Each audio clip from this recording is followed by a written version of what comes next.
Cette formation ciblait les élus, les jeunes, les femmes, les personnes en situation de handicap. Pourquoi? Parce que ce sont des acteurs, des parties prenantes de la gouvernance territoriale.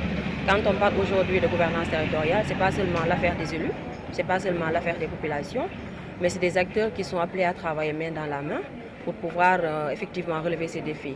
Et le constat qui est fait, c'est que les acteurs manquent vraiment de compétences, de capacités pour comprendre d'abord ces concepts. Quand on parle de droits humains, à quoi cela renvoie? Quand on parle de citoyenneté, qu'est-ce que cela veut dire? Comment doit se comporter un citoyen modèle? En termes de participation citoyenne à la gestion des affaires locales, quelle compréhension les populations doivent en avoir pour pouvoir effectivement répondre quand il y a des cadres de concertation qui se tiennent, quand il y a des forats qui se tiennent, qu'ils puissent répondre aux invitations et venir effectivement partager leurs priorités et leurs points de vue sur la gestion locale, qui est une gestion commune, effectivement, étant donné que les actions qui sont mises en œuvre, c'est pour assurer le bien-être et promouvoir le développement.